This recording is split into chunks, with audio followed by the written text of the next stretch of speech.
Hi, everyone. I'm Eric Burns, a VP of Sales North America here at Genius E. In case we haven't met, Genius E is a global software engineering partner that helps fintech firms turn big ideas into production-ready cloud and AI solutions. Welcome to Future Ready Banking through Practical AI Adoption. Joining me today is Oles Dobasevich. He's our head of data science and engineering. He spent years turning AI buzzwords into working banking products. Expect straight talk and real examples, not just theory. Also, as we go along, be sure to drop your questions into the chat. We'll tackle those live at the end. Take it away, Oles. Eric, thank you for your introduction.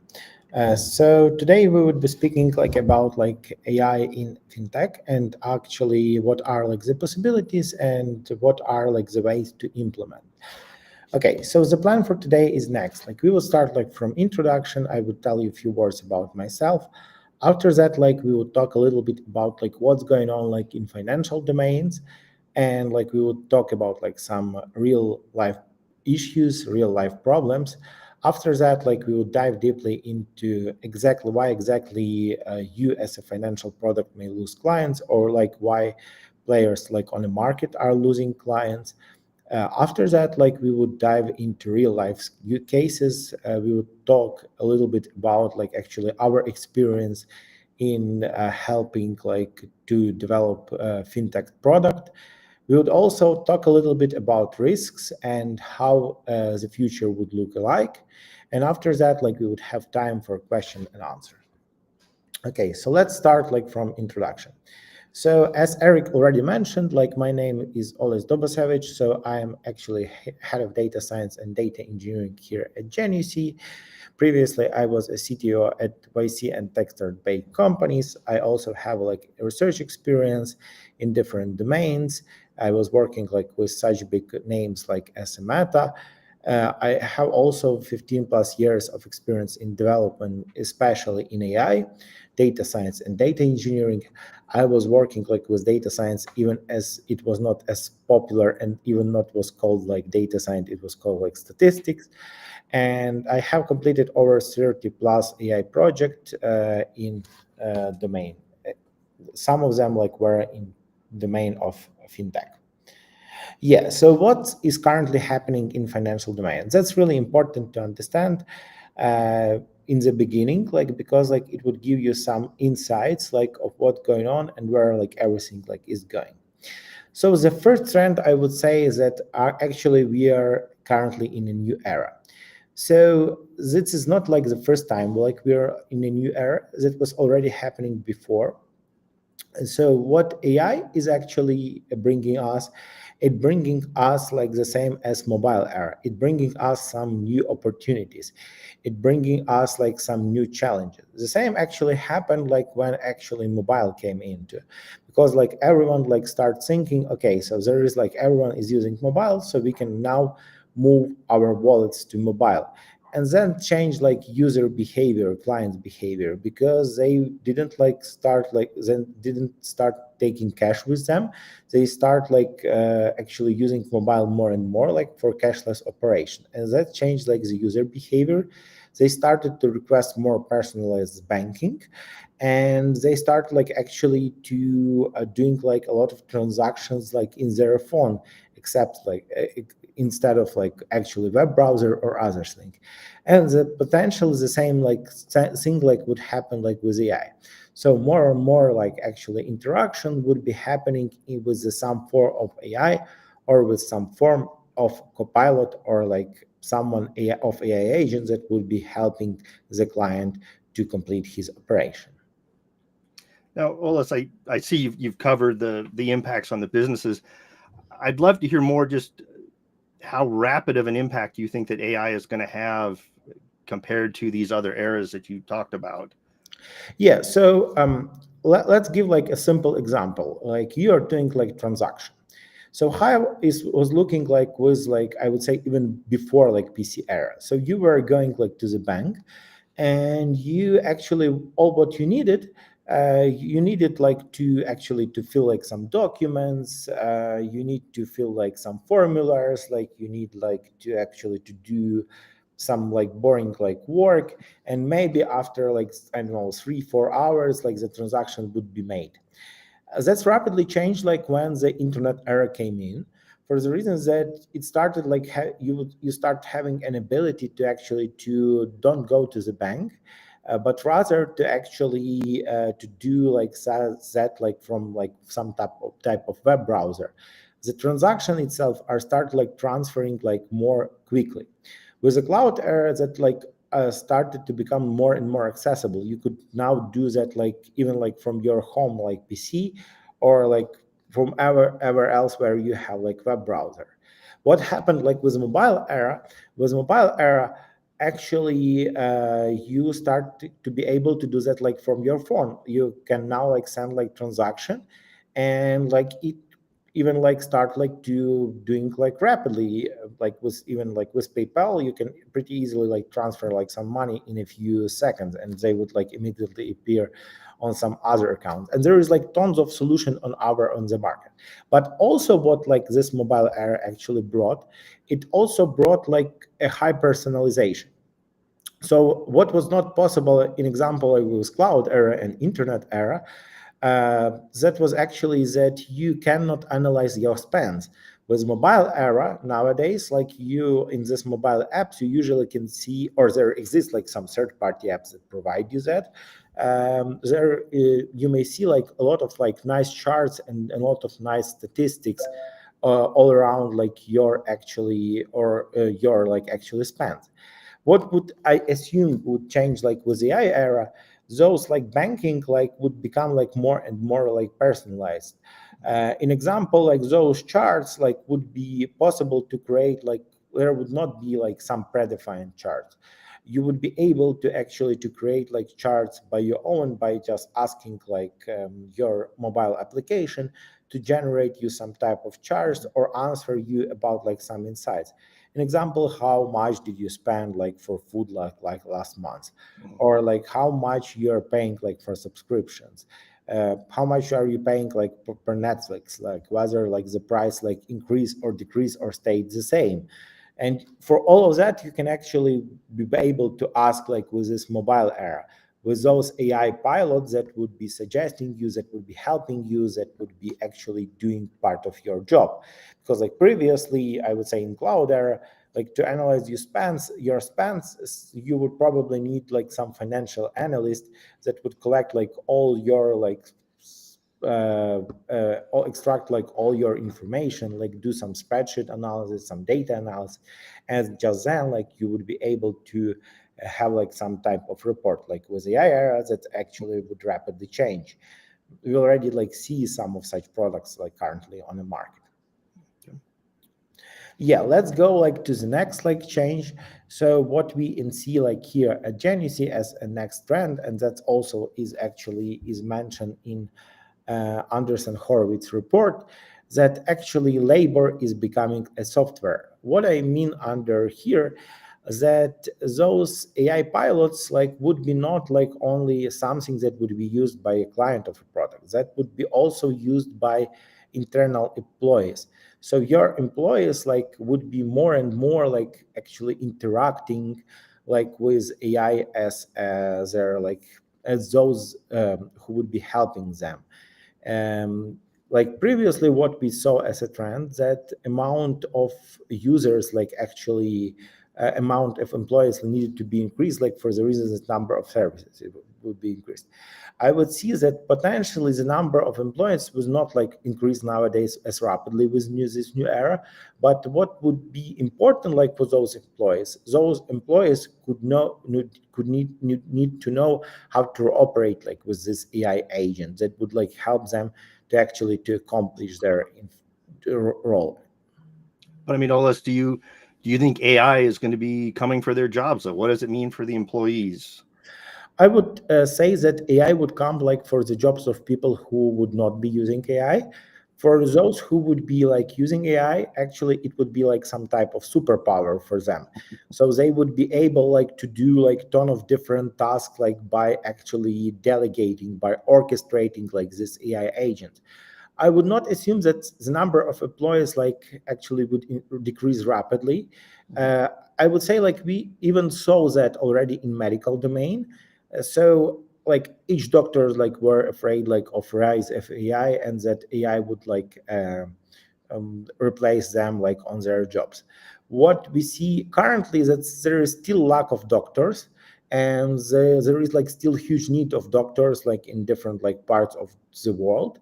Uh, Even as like actually AI like is doing its job. But what actually changed nowadays, like so doctors are more and more like using AI to actually to find real early stage disease. So they are actually like using that like for CT scans, for MRI scans, and for other like different modalities. And like AI didn't replace like doctors. It actually becomes their like helper, their assistant, and an ability like to actually to diagnose like the illness earlier. So I would say something similar would happen actually in fintech domain. So the fintech expert would be using like AI to complete their job, but AI would not replace them, because like at the end, like the human would take the responsibility in any case for him or her, for his or her decision. But actually he would need like this agent in the same way as he currently needs a spreadsheet to actually to accomplish his work. Yeah, so that augmented, the word you have there in that first sentence, that Yeah. really says it all. Thank you. Yeah. So the third like trend that we see like in fintech domain is actually that voice AI would change the market. The reason for that is because like a lot of like websites are start like using like AI, voice AI as a form of interaction. You may already feel that you start like more and more like using like ChatGPT in a form of actually asking like by the voice rather than like typing like the information. And we and see that actually that would also come to fintech at some point, and that would actually lead to a lot of challenges and a lot of like opportunities also. Like what we and see like as a main challenge that actually that this is like a fraud. So yeah, so you can like pretty easily like integrate and replace like actually part of your interface like with AI, but can you make sure that this like voice like that will be generated like would not like some type of deep fake, whether you ensure like that the person like you are communicating with like with a voice is like actually a real person and not like AI.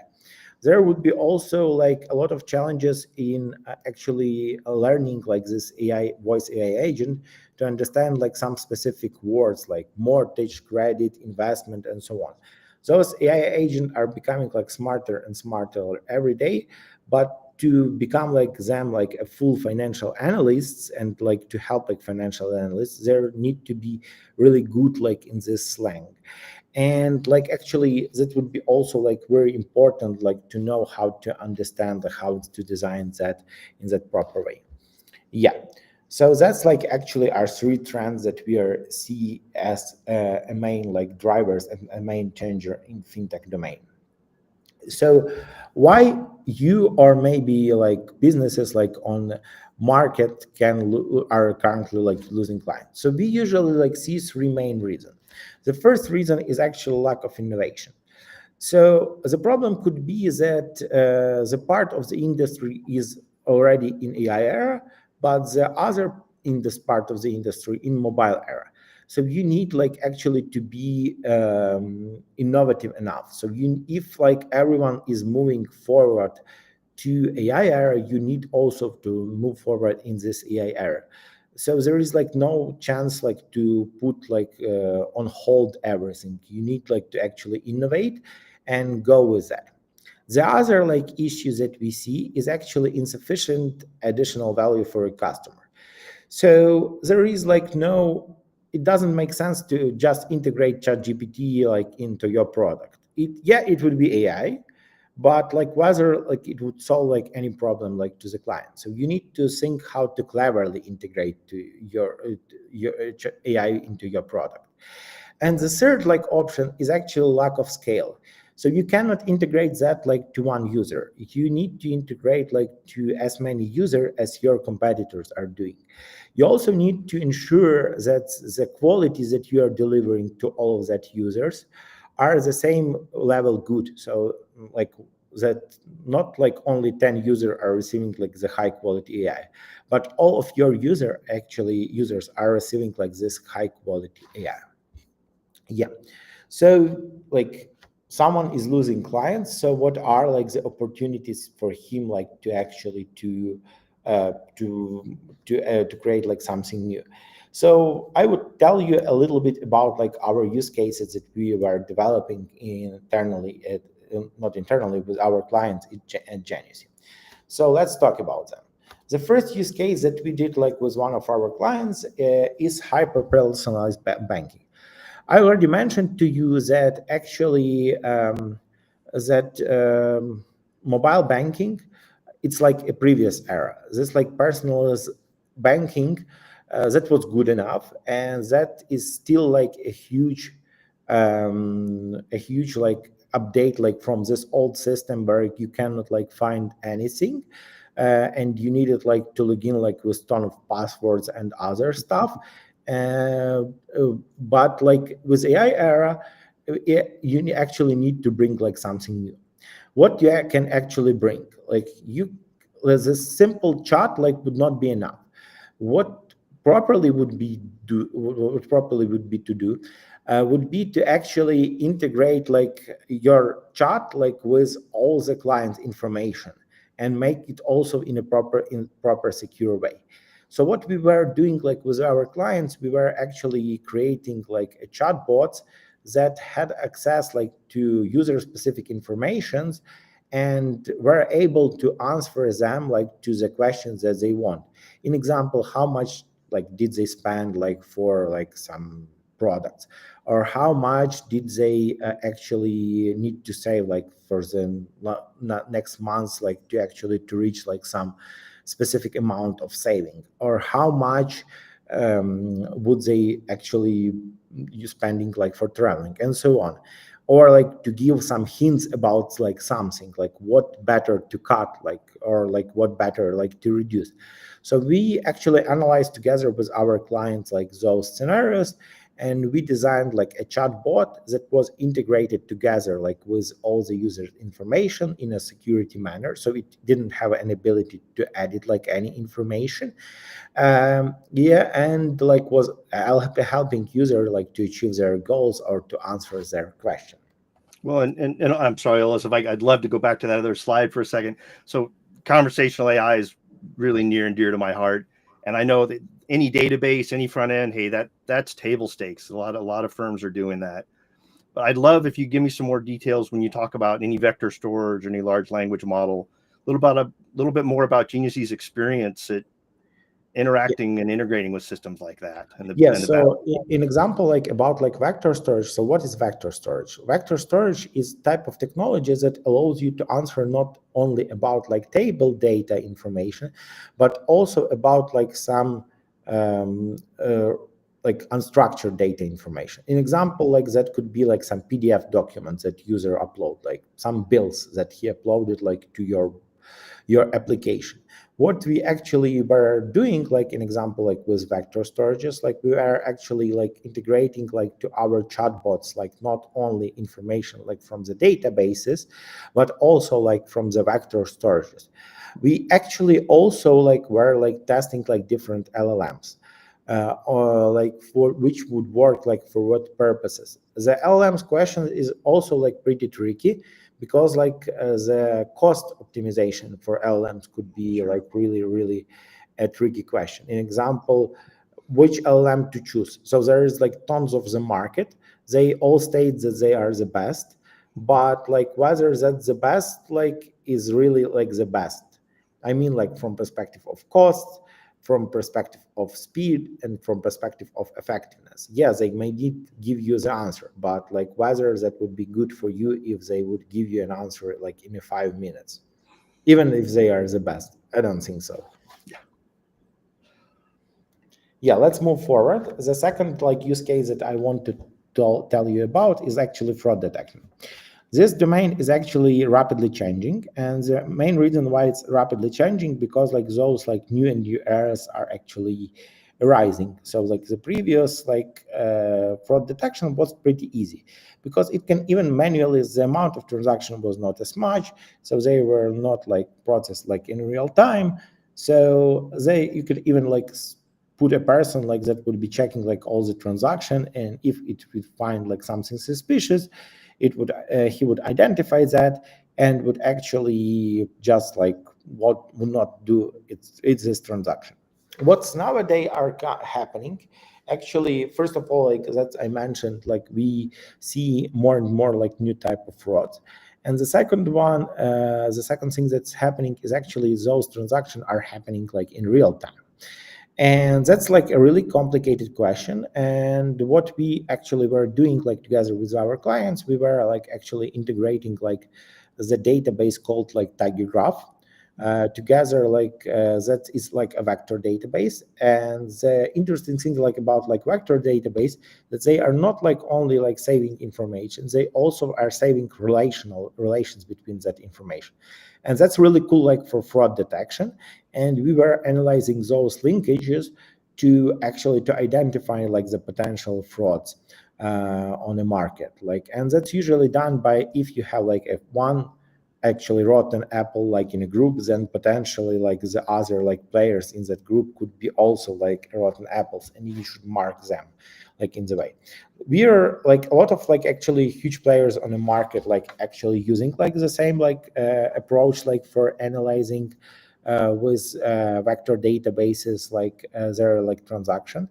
In example, JP Morgan Chase are using Tiger Graph to actually uncover like data fraud links between like households.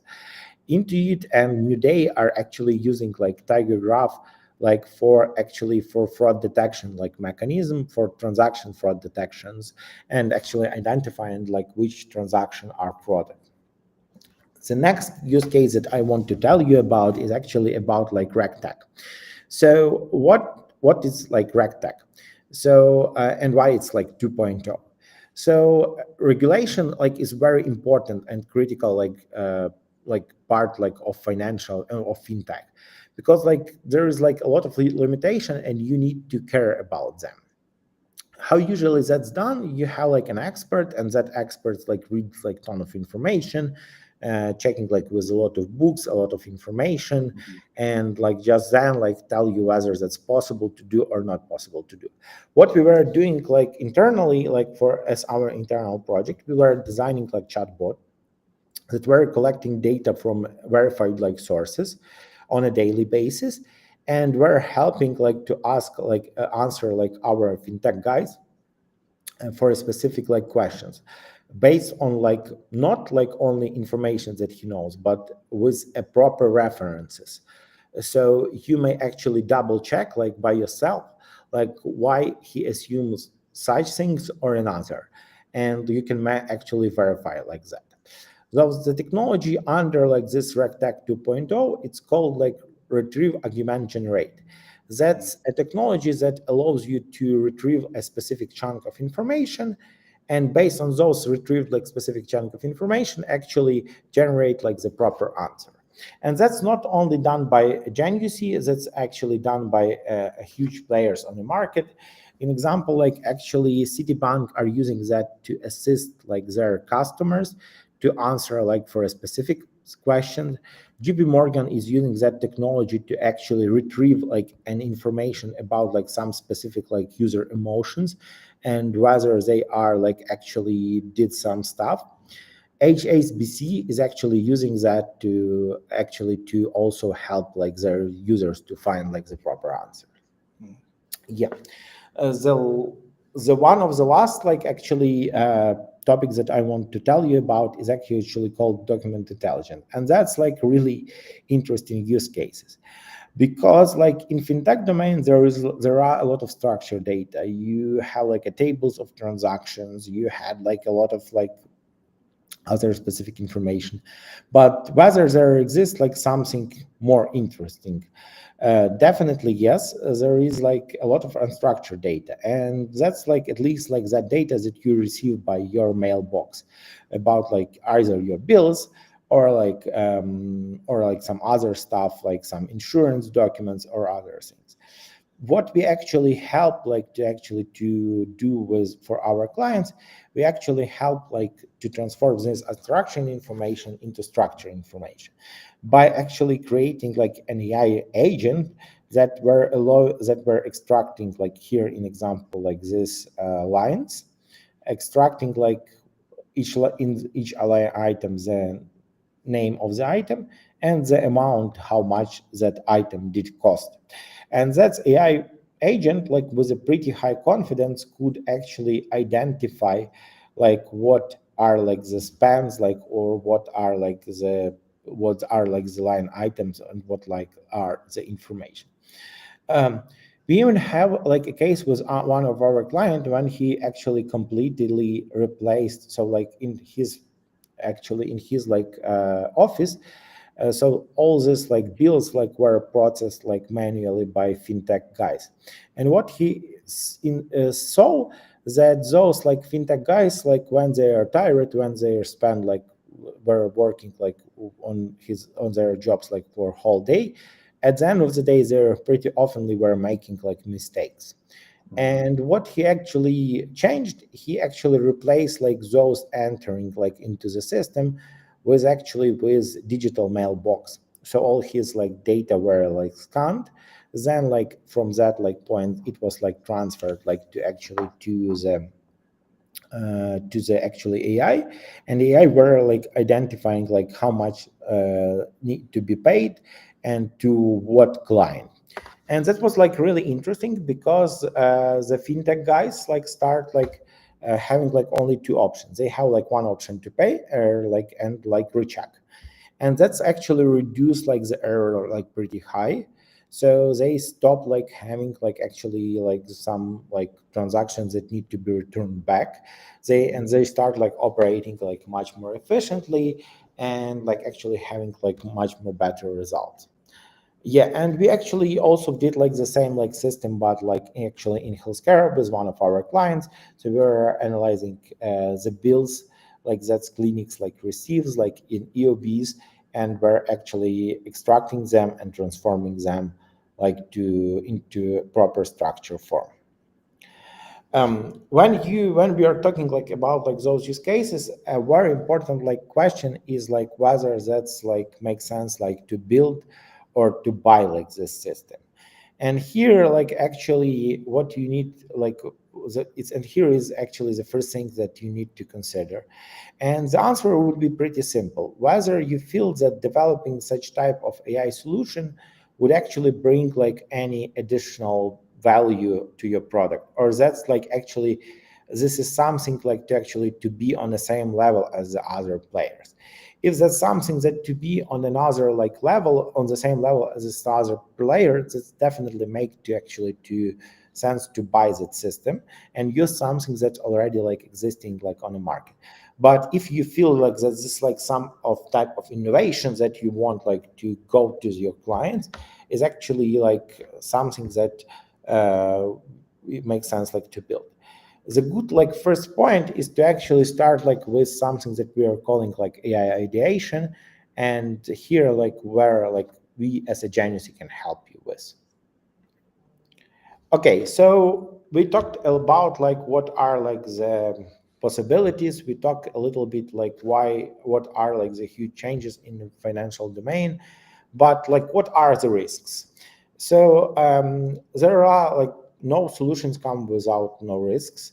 So you also need to take care about them, or at least keep in mind or make sure that the vendors that you are working on is actually also caring about these risks.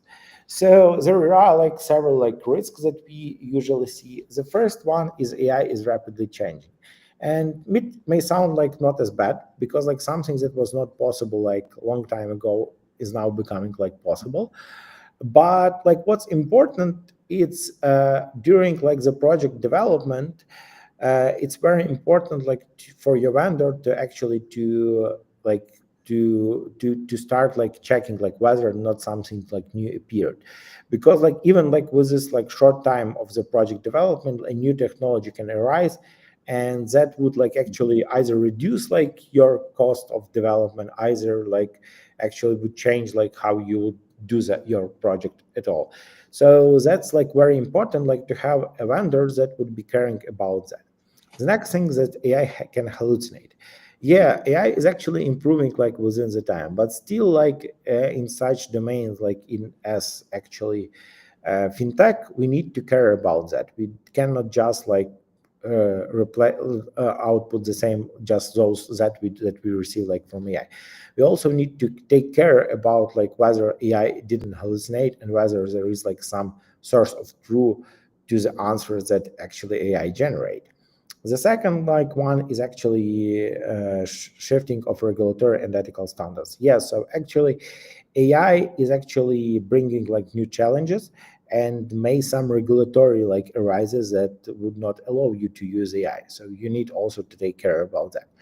There is like also sometime like in a proper, if like the AI is not like developed in a proper manner, like your AI would not have like lack of explainability. And about like scalability, but like I talked a little bit like earlier, but that's like something that you need to care about. Okay, it may sound that's like, okay, so there are like so many challenges like with AI, maybe I should not like do that at all. I would say that you should do AI. And the main reason for that is actually because like that's a new era. And that if you would not like do AI, you would actually have a huge problem, because like others like competitors, your competitors will do AI, and actually that would actually start becoming like a huge problem for you. So to properly implement AI, that makes sense to understand like where everything is going. And for that, like I usually like love to go back like to the history. So the history is usually showing us like what we would be in the future. And here like is a small history of AI. You may see that this is like not an old topic, and I would not like talk a lot about like those that was like a long time ago. I would rather like spend like our time that left like on two last events, so 2019 and 2023. So what are and why like those like events are so important?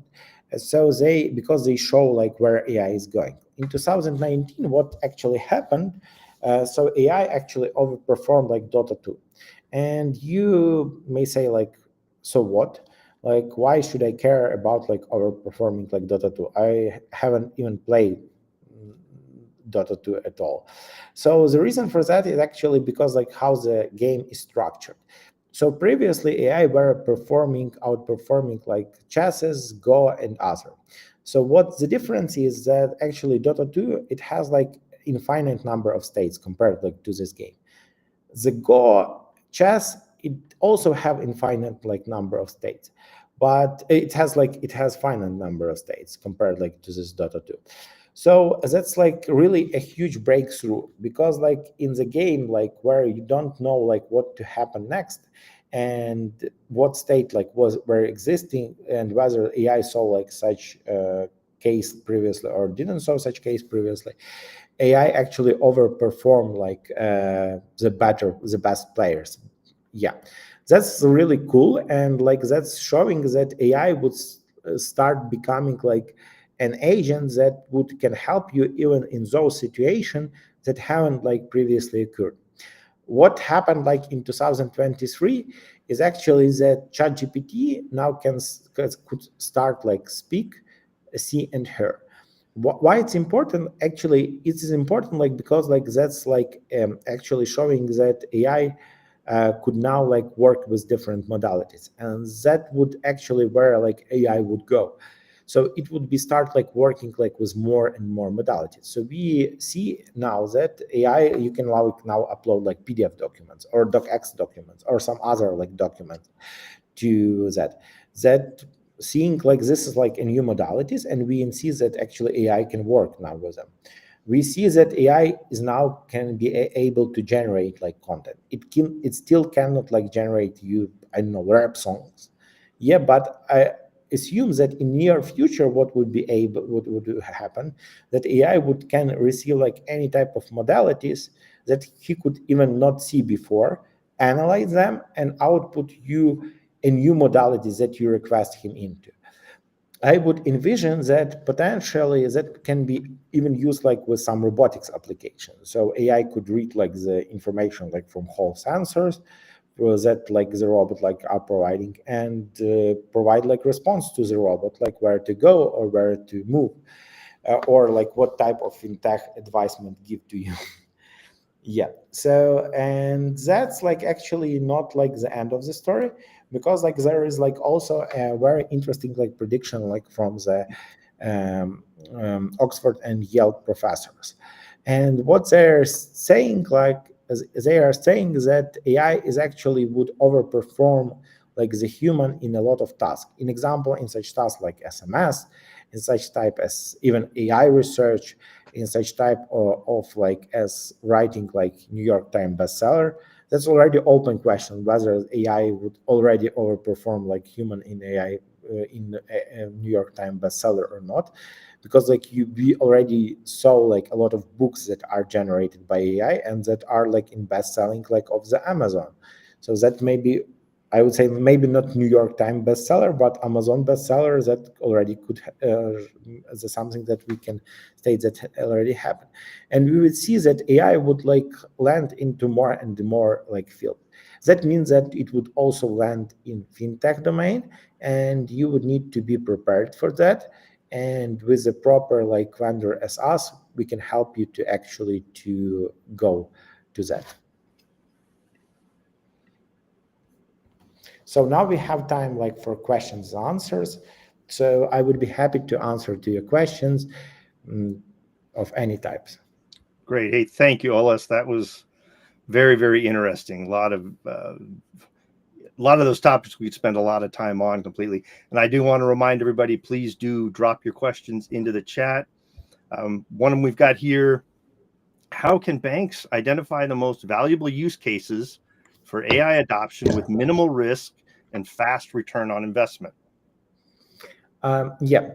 So what I would say, so I would say like that the best like is to start like from AI ideation phase, and to actually create a list of all potential use cases, like what you can do, how you can do, what type of action, like what you want to do like with AI.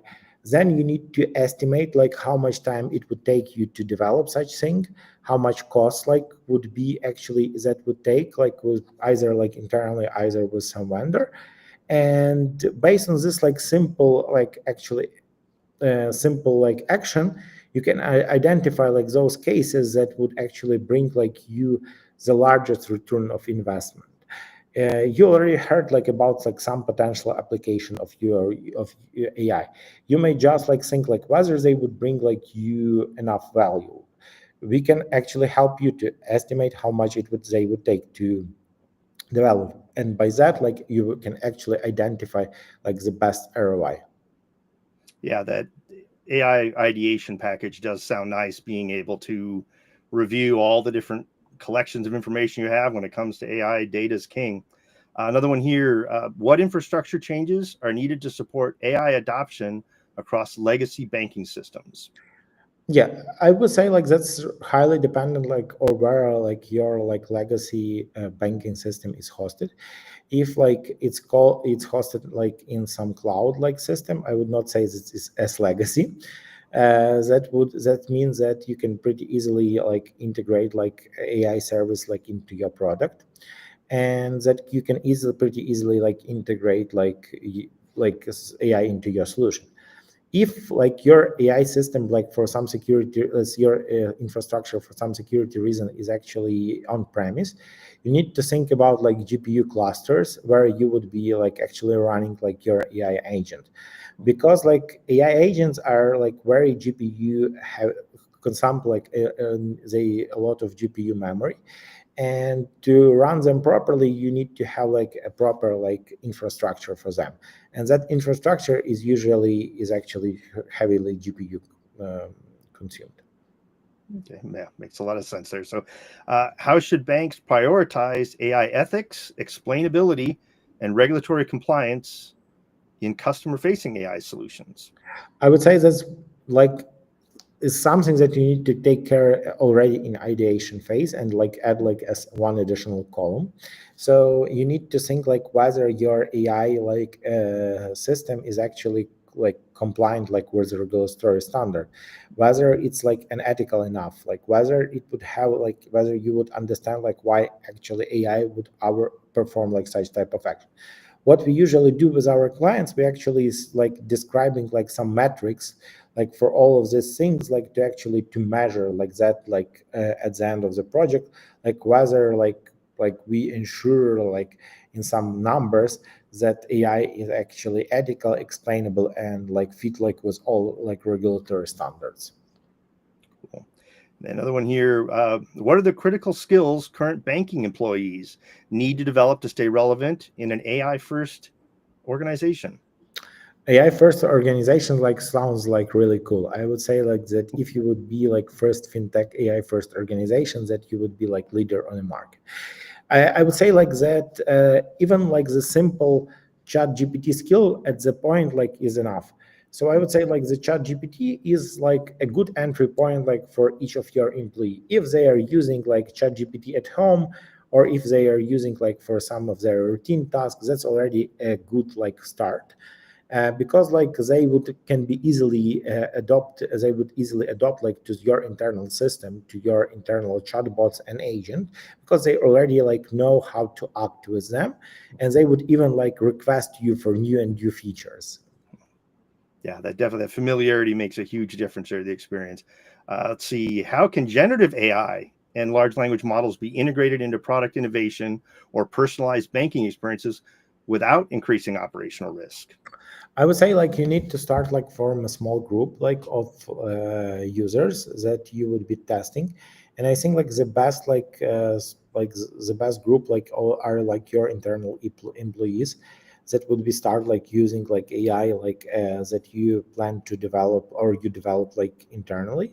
Start like asking like some edge cases, like some challenges, and that would actually lead like to actually to good no risk like solution. That's great. Well, Ellis, that's all the questions we have today. I want to thank everybody for tuning in. If you'd like to explore how these AI ideas can fit your roadmap, reach out to the Geniusy team. We'd love to help turn your ideas into results.